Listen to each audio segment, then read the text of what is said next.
నమస్కారం. శ్రీనివాస్ చెప్పే కథలకు మీ అందరికీ స్వాగతం. ఇప్పుడు మనం వినబోయే సీరియల్ 'చదువు'.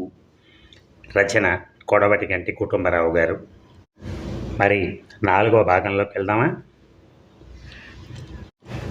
సుందరం తల్లి దగ్గర నేర్చుకున్న చదువుతో హై స్కూల్లో ప్రవేశించడానికి వీల్లేదు. వాడికి ఇంకా ఎక్కాలు రావాలి, లెక్కలు రావాలి. ఇదంతా నీ వల్ల ఎలా అవుతుంది? ఎవరినన్నా మాస్టర్ని పెట్టాలి అన్నాడు శ్రీమన్నారాయణ సీతమ్మతో. ఏదో ఒకటి దబ్బును చూడండి. నెల రోజుల నుంచి వాడికి చదువు సంధ్య లేదు. మళ్ళీ అలవాటు తప్పితే మొండి పడతాడేమో అంది సీతమ్మ. చూద్దాం, సుబ్రహ్మణ్యాన్ని పెడదామని ఉంది. శ్రద్ధగా చెప్తాడు అన్నాడు శ్రీమన్నారాయణ. ఏదో గంట సేపు చెప్పానంటే చెప్పిపోతే కాదు, 3-4 గంటలన్నా కూర్చొని నిలకడగా చదువు చెప్పే మాస్టర్ని చూడండి అంది. మాస్టర్ని ఇంటికి పిలిపిద్దామనా అన్నాడు శ్రీమన్నారాయణ. మరి ఎలాగా అంది సీతమ్మ. ఇంకా నయం, ఇంటికి వస్తే జాస్తి డబ్బు అడుగుతారు. అదిగాక ఎక్కువసేపు చెప్పరు. వాడిక చదువు అంటదు.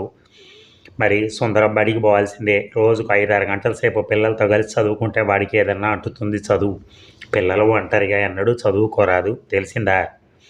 ఇందులో నిజం సీతమ్మ గ్రహించలేకపోయింది. వాడికి బడి అచ్చి రాదండి. కిందటిసారి రాఘవయ్య బడి చూడలా, ఒంటిగా నా దగ్గర చదువుకుంటేనే వాడికి చదువు బాగా అంటింది. మిగిలిన పిల్లలతో చేరి వాడు చెడిపోతాడు కానీ చదువుకోడు అంది సీతమ్మ. శ్రీమన్నారాయణ భార్యకు గట్టి ఉపన్యాసం ఇచ్చాడు. నీ చేదస్థం కొంత మార్చుకోవాలి. చెబుదామని చాలా రోజుల నుంచి అనుకుంటున్నా కానీ అశ్రద్ధ అయిపోతోంది. కొన్ని విషయాల్లో సుందరాన్ని నువ్వు పాడు చేస్తున్నావు. వాడు చూడు, అందరి పిల్లలల్లే ఆడుకోడే, అది చాలా తప్పు. ఎప్పుడన్నా సుబ్బమ్మ గారి అమ్మాయి లక్ష్మితో పోసుకోలు కబుర్లు చెప్పడం తప్పిస్తే వాడెన్నడూ సాటి పిల్లలతో ఆడుకోగా నేను చూడలా. అది వాడికి మంచిది కాదు. నా అనుభవాన్ని బట్టి చెప్తున్నాను విను. పిల్లలు మాస్టర్ దగ్గర పుస్తకాల్లోనూ నేర్చుకునేదానికన్నా తోటి పిల్లల దగ్గర ఎక్కువ నేర్చుకుంటారు. వాళ్లతో చేరి నీ కొడుకు చెడిపోతాడేమో అని వాడిని ఎన్నాళ్ళు అడుగుదాం. రేపు హై స్కూల్లో చేరితే వాడు పిల్లలతో కలిసి తిరగాలి. చదువుకున్నప్పుడు చదువుకుని, ఆడుకున్నప్పుడు ఆడుకోవాలి. ఈ మాటలు విని సీతమ్మ ఊరుకుందే కానీ వీటిలో ఆవిడకు విశ్వాసం కుదరలేదు. సుందరం తన దగ్గర అక్షరాలు నేర్చుకుంటున్న రోజుల్లో వాడి చదువు విషయం తన భర్త అభిప్రాయాల కన్నా తన అభిప్రాయాలే సరిగా పనిచేయటం ఆవిడ చూసి ఉంది కనుక ఇప్పుడు ఆయన చెప్పే మాటల్లో కొంత నిజం ఉండొచ్చు అన్న అనుమానం ఆవిడకి తగలలేదు. పైగా పిల్లల్లో చదువుకునే వాళ్ళు ఆటలు మరగరని, ఆటలు మరిగిన వాళ్ళు చదవరని ఆవిడకి గట్టి నమ్మకం. సుందరం ఏ ఆటలకు పోకపోవటం చూసి ఆవిడ గర్వపడేది. వాడికి బాగా చదువు వస్తుంది అనుకోవటానికి ఆవిడ ఇదే ఆధారంగా చెప్పేది. శ్రీమన్నారాయణ చెప్పిన అన్ని మాటల కన్నా ఇంటికి మాస్టర్ని పిలిపిస్తే ఎక్కువ ఖర్చు అన్నమాట, ఇంటికొచ్చే మాస్టర్ ఎక్కువసేపు చదువు చెప్పడు అన్న మాట ఆవిడకి బాగా నచ్చాయి. తర్వాత కొద్ది రోజులకే సుందరం సుబ్రహ్మణ్యం బడిలో చేరాడు. అది వీధి బడి. కోమట్ల అరుగు మీద పొద్దున సాయంత్రం నడిచేది. అందులో దాదాపు 20 మంది పిల్లలు ఉండేవాళ్ళు. వీళ్ళంతా నెల జీతాలు పావలా అర్ధ ఇచ్చి చదువుకునేవాళ్ళు. నిజానికి సుందరానికి వీళ్లతో సంబంధం లేదు. సుందరం చదువు వేరు. సుబ్రహ్మణ్యం శ్రీమన్నారాయణ దగ్గర 20 రూపాయలు తీసుకుని ఈ ఏడాదల్లా సుందరానికి తెలుగు, ఇంగ్లీషు, లెక్కలు చెప్పి వేసవి సెలవుల అవతల వాడిని హై స్కూల్లో 3వ క్లాసులో ప్రవేశపెట్టడానికి ఒప్పుకున్నాడు. సుందరానికి మొదటి వాచకం ఎక్కాల పుస్తకం, సుమతి శతకం కొనిపెట్టారు. వాడు వాచక పుస్తకంలోంచి రోజు చూచి వ్రాత రాయాలి. రోజుకొక ఎక్కం అప్పగించాలి. సుమతి శతకంలో పద్యం ఒకటి కంటతా పట్టాలి. అంతే వాడి చదువు. మిగిలిన పిల్లలు క్లాసుల వారీగా అక్షరాలు, గుణింతాలు అందరూ కలిసి చదువుకోవటం, ఎక్కాలు చదవటం, పంతులు చెప్పే మాటలు డిక్టేషన్ రాయటం చేసేవాళ్ళు. ఆ తర్వాత అల్లరి చేయకుండా ఉండడం తప్ప వాళ్ళకేం పని ఉండేది కాదు. సుబ్రహ్మణ్యం పంతులు పిల్లల్ని కొట్టేవాడే కానీ కొట్టడం పనిగా పెట్టుకునేవాడు కాదు. ఆయన ఎప్పుడూ నవ్వేవాడు కాదు, అమితంగా మాట్లాడేవాడు కాదు. అంచేత ఆయనంటే పిల్లలకు భయంగా ఉండేది. అంతేగాక ఆయన పిల్లలకు చదువు చెప్పేవాడు. ఎవరికి ఎంత చదువు అంటుతుంది కూడా కనిపెట్టేవాడు. ఈ బడిలో పిల్లలు సుందరాన్ని కాస్త ఎక్కువగా చూసేవాళ్ళు. దానికి కారణం ఏంటంటే వాడు వచ్చే ఏడు హై స్కూల్లో చేరబోతున్నాడని అందరికీ తెలిసింది. బడిలో చేరిన కొద్ది రోజుల్లోనే సుందరం 2-3 స్నేహితుల్ని సంపాదించాడు. అందులో ఒకడు వెంకటప్పయ్య అని గొల్లోళ్ళ కుర్రోడు. పిల్లలందరిలోకి వాడే పెద్ద. పంతులు లేనప్పుడు పిల్లల్ని కనిపెట్టి ఉండేవాడు. వాడు 3 ఏళ్ల నుంచి ఈ బడిలోనే చదువుతూ ఇప్పుడు 3వ క్లాసులో ఉన్నాడు. కానీ ఇంగ్లీషు నేర్చుకోవటం లేదు. వెంకటప్పయ్య సాధారణంగా నోరు తెరిచి మాట్లాడేవాడు కాదు. పంతులు వాడిని బజారుకు పంపించి ఏమైనా తెప్పించేవాడు. అంగడి సామాను దగ్గర నుంచి ప్రతిదీ చక్కగా బేరం వేసి మంచి సరుగ్గా తెచ్చేవాడు వెంకటప్పయ్య. వాడికన్నా మంచివాడు, తెలివిగలవాడు, అనుభవం గలవాడు ప్రపంచంలో లేడని సుందరం నమ్మాడు. లక్ష్మయ్య అని కొమ్మరి వాళ్ళ కుర్రాడు ఒకడు ఉండేవాడు. వాడు బీదవాడని చూస్తే తెలిసిపోయేది. నేరకావి రంగు ముతక చెక్క చొక్కా వేసుకునేవాడు. దానికి గుండీలు ఉండేవి కావు. లక్ష్మయ్య పగిలిపోయిన పలక ముక్కతో బడికొచ్చేవాడు. వాడు జేబులో పచ్చిమిరపకాయ గుప్పెడు వేసుకొచ్చి ఒకనాడు ఎవరైనా బలపం మొక్కిస్తే పచ్చిమిరపకాయ తింటానన్నాడు. ఎవరో ఒక బలపం మొక్కిచ్చారు. లక్ష్మయ్య అమాంతం పచ్చిమిరపకాయ కరకర నవిలేసి మింగేసాడు. రోజలేదు, రొప్పలేదు, దాహం తాగలేదు. ఇంకెవరెవరో ఇంకో బలపం మొక్కిస్తామంటే ఇంకో మిరపకాయ తినమన్నారు. లక్ష్మయ్య తినబోతూ ఉండగా సుందరం, వద్దు వద్దు తినకు, కావాలిస్తే నా బలపం ఊరికే తీసుకో అన్నాడు. లక్ష్మయ్య ఒక్కసారిగా 2 మిరపకాయలు తీసి రెంటిని నవిలి 2 బలపం మొక్కలు పుచ్చుకున్నాడు.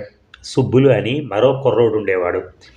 వీడు బ్రాహ్మడు, పొట్టిగిత్త అని పంతులు వాడిని పిలిచేవాడు. ఉన్న పిల్లలందరిలోకి వాడే పొట్టివాడు. నడిచినా మాట్లాడినా రైలు పరిగెత్తుతున్నట్టుండేది. అసలే పొట్టేమో అందరి దృష్టి ఆకర్షించడానికి గట్టిగా అరిచి మాట్లాడేవాడు. వాడి మొహాన కనుబొమ్మల మధ్య కాల్చిన మచ్చ చూసి సుందరం వాడిని అదేటని అడిగాడు. చిన్నప్పుడు కాల్చారు అన్నాడు సుబ్బులు నిర్లక్ష్యంగా. ఎవరు కాల్చారు, ఎందుకు కాల్చారు, నువ్వేం అల్లరి చేశావు అన్నాడు సుందరం ఆదుర్దాగా. ఓరే రే మొగమా, అల్లరి చేయటమేంటి, చిన్న బిడ్డ గుణం వస్తే కాలుస్తారు, కాల్చకపోతే అప్పుడు హరహర అయిపోయేవాడిని ఏమనుకున్నావు. చిన్న బిడ్డ గుణం అంటే అది కొంతమందికి వస్తుంది, ఇదిగో చూసుకో అంటూ సబ్బులు పొట్ట మీద వాతలు చూపించాడు. ఒకసారా 4 సార్లు, నా సావిరంగా 4 సార్లు చచ్చేవాడిని వాతలు వేయకపోతే. అందుకు సుబ్బులు ఏమని గర్వపడుతున్నాడో సుందరానికి అర్థం కాలేదు. ఏం పెట్టి కాలుస్తారోయ్ అన్నాడు సుందరం సుబ్బులు దగ్గర తెలుసుకోవాల్సిన విషయాలు చాలా ఉన్నాయని గ్రహించి. ఈ పొట్ట మీద వాతలు సూదిగాల్చి వేశారు, మొహాన చుట్టగాల్చి వేశారు. సుందరం నిర్ఘాంతపోయాడు. మనుషుల్ని ఇలా కాల్చడం ఏమిటో వాడికి అర్థం కాల. చచ్చిపోవటం ఎక్కువ బాధ, వాతలు వేయించుకోవటం ఎక్కువ బాధ అని వాడు ఆలోచించసాగాడు. ఇక సీతమ్మ తల్లి పిల్ల అన్నం అఘోరిస్తోంది, దానికి ఏం కావాలో కాస్త కనుక్కో అమ్మా అని సుబ్బమ్మ గారు అవతల నుంచి కేకబెట్టింది. నెలగామాలు అంది సీతమ్మ. ఆ సమయానికే సుందరం కూడా అన్నం తింటున్నాడు. తల్లి లేవటం చూసి ఎక్కడికమ్మా అన్నాడు. లక్ష్మి అన్నం తింటోంది, దానికి ఏం కావాలో కనుక్కొస్తా, సుబ్బమ్మ గారు ముట్టయిందట అంది సీతమ్మ. ఆవిడ మళ్ళా తిరిగి వచ్చే లోపల సుందరం ప్రశ్న సిద్ధం చేసి అట్టే పెట్టాడు. అమ్మా, నువ్వు ముట్టు కావటం లేదే. సీతమ్మ నవ్వి, బెదవకు అన్నీ ఆరాలు కావాలి, నా పొట్టలో తమ్ముడున్నాడు, అందుకని ముట్టు కావటంలా అంది. ఈ మాట విని సుందరం చాలా సంతోషించాడు. నిజంగానమ్మా, తమ్ముడు ఎప్పుడు బయటకు వస్తాడు? నువ్వు ఈ స్కూల్లో చేరే లోపల వస్తాడులే. ఆ రోజు అలా ఉత్సాహంతో బడికి వెళ్ళాడు సుందరం. సుబ్బులు రాగానే వాడితో రహస్యంగా, ఒరేయ్ నాకు తమ్ముడు పుడతాడు అన్నాడు. మీ అమ్మ కడుపుతో ఉందా? ఆ మాట సుందరం చెవులకి ఎబ్బెట్టుగా తోచింది. కడుపుతో ఉండడం ఏంటి, మా అమ్మ పొట్టలో తమ్ముడున్నాడు అన్నాడు సుందరం. అదేరా వెర్రి నాయన, కడుపుతో ఉండడం అంటే ఈ ఆడవాళ్ళకి ఏం పని లేదు, ఎప్పుడు కడుపుతో ఉంటారు అన్నాడు సుబ్బులు. తన తండ్రి తరచు అనే మాట వల్లి వేస్తూ, మీ అమ్మ కడుపులో మగపిల్లోడున్నాడని నువ్వేమైనా చూసావా? ఆడపిల్ల ఉండకూడదు, మా అమ్మ చెప్తేనే, పుట్టేదాకా ఎవరికి తెలియదులే. మళ్ళీ ఎవరితోనూ చెప్పనని సుందరం చేత పరమ ప్రమాణ పూర్తిగా ఒట్టు వేయించుకుని సుబ్బులు ఆడవాళ్ళకు కడుపు ఎలా అవుతుందో చెప్పాడు. తనకితరత్రా తెలిసిన మటుకు చెప్పటం చేతైన మటుకు. సుబ్బులు చెప్పింది ఒక్క మొక్క కూడా నమ్మలేకపోయాడు. ఎవరో అసహ్యమైన మనుషులు చేసే పని అందరూ చేస్తారా అని, ముఖ్యంగా తన తల్లి తండ్రి చేస్తారా అని సుందరానికి అనుమానం కలిగింది. కానీ సుబ్బులు మాటల్లో కొంత నమ్మకము కుదిరింది. ఈ కొద్దిపాటి విజ్ఞానం సుందర ఆత్మని ఎంతో సంక్షోభ పెట్టింది. అయితే సుబ్బులు మాటల సందర్భంలో ఇంకో విషయం చెప్పాడు. దాంతో సుందరం మనస్సు పిల్లలు పుట్టడం మీద నుంచి మరోవైపుకి బుద్ధి పూర్తిగా మళ్ళింది. ఇంగ్లీష్ వాళ్ళు, జర్మనీ వాళ్ళు యుద్ధం చేస్తున్న సంగతి సుబ్బులు చూసినట్టుగా చెప్పాడు. రాముల వారు ఎప్పుడో రావణాసురుడితో యుద్ధం చేసినట్టు మాత్రం సుందరానికి తెలుసు.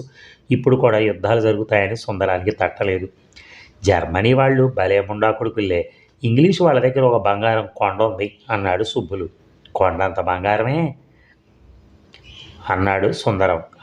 అందులోంచి రాళ్ళు తెచ్చి మనం మురుగులు చేసుకోవచ్చు, ఆ కొండ ఎలాగైనా సంపాదించుదామని జర్మనీ వాడు ఇద్దరు యుద్ధం చేస్తున్నారు.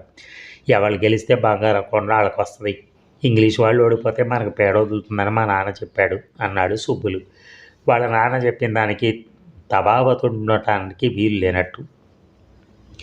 ఇంగ్లీష్ వాళ్ళు ఓడిపోతారా అన్నాడు సుందరం. ఓడిపోక ఏం చేస్తారా, జర్మనీ వాడు ఏం చేశాడో తెలుసా, ఒక కోడిని తయారు చేశాడు. అది ఎలా ఉంటుంది, అచ్చమైన నిజమైన కోడిలాగా ఉంటుంది. నిజమైన కోడిలాగే కుక్కరూకం అంటుంది. ఆ కోడిని ఇంగ్లీష్ వాళ్ళ దగ్గరికి పంపించాడు. అది నిజంగా కోడే అనుకుని ఇంగ్లీష్ వాళ్ళు దాన్ని పట్టుకునేసరికి అది కాస్త డామ్ అని బద్దలై ఇంగ్లీష్ వాళ్ళంతా చచ్చారు అన్నాడు సుబ్బులు చేతులు తిప్పుతూ అభినయిస్తూ. ఇంగ్లీష్ వాళ్ళు ఓడిపోయారా, అప్పుడైనా ఓడిపోతే యుద్ధం అయిపోయేదిగా అన్నాడు సుబ్బులు. ఇదంతా చక్కగా నీకెవరు చెప్తారా అన్నాడు సుందరం. మా నాన్న అప్పుడప్పుడు పత్రిక చూస్తాడుగా అన్నాడు సుబ్బులు నిర్లక్ష్యంగా. సుబ్రహ్మణ్యం బడిలో హింస పడకపోయినా వీధి బడి నరకం కళ్ళారా చుట్టానికి సుందరానికి మంచి అవకాశం లభించింది. ఎందుచేతంటే సుబ్రహ్మణ్యం బడి కొంచెం ఎగువన వీధి అవతల పక్కగా మరో ఇంటి అరుగు మీద మార్కండేయులు పంతులు బడి ఉండేది. అందులో 30-40 మంది పిల్లలు ఉండేవాళ్ళు. ఆ వీధిలో ఉన్న అసలు వీధి బడి అదే. ఎవరన్నా వీధి బడి ఎక్కడని అడిగితే వీధిలో వాళ్ళు మార్కండేయ పంతులు బడే చూపించేవాళ్ళు. మరి బాగా ముగిద్దామా, మళ్ళీ రేపు కలుద్దాం. Thank you.